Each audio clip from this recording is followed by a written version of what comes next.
Walay maayo nga patubig sa among balay kay wala may kwarta. Mayroon naman talagang grupong yung mga taga rito na gusto nila madagdagan ng tangke ng tubig, pero parang walang sagot ng gobyerno.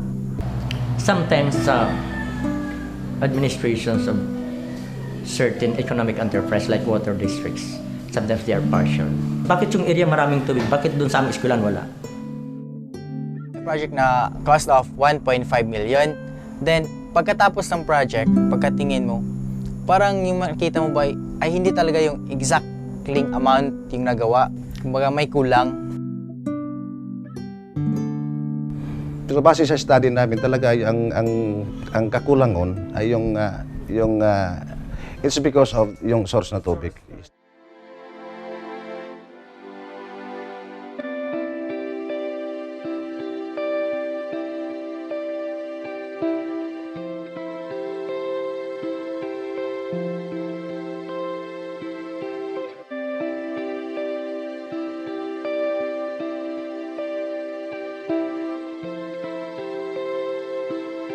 Wala kaming lakas ng loob na pumunta roon para isabi namin dun sa chief executive na ganitong problema namin dahil alam namin na hindi kami taga-suporta.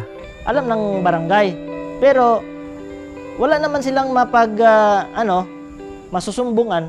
Ang corruption ay paggamit ng posisyon o power para magkaroon ng unfair advantage, no? Na para magkaroon ng mga pabor o kaya mag-access sa mga pera.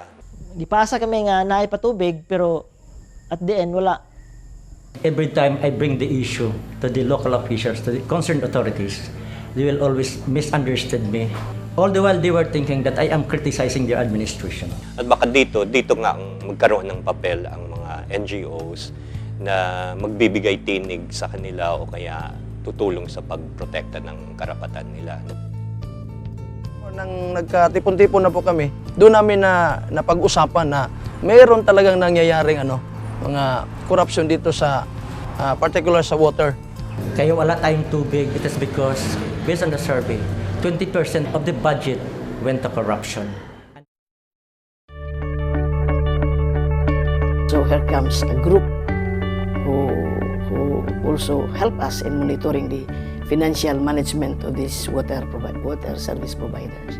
Yung integrity watch is siguro yun ang makakatulong na ihinto or mapigilan yung mga threat ng korupsyon dito sa lugar namin.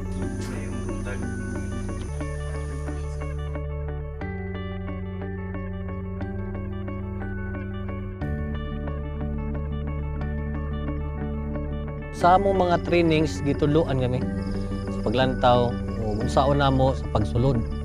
Tinetrain kami kung paano pag-monitor sa yung may mga nag-supply ng patubig, kung mga records nila. Tinuruan kami paano pag-check up sa mga purchasing para medyo matuwid ang patubig. Pwede namin murag, dili namin tuluan, kaya gituluan namin nila. So I am very thankful this PACDI, this so-called iWatch, because they will help in monitoring. We have now the access to the municipal officials. Para yung water governance talaga successful dito.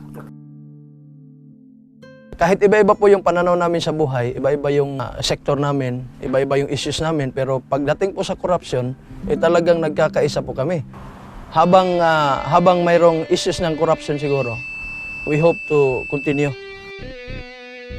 So I want also the other municipalities to replicate what we are doing here in Sibagan.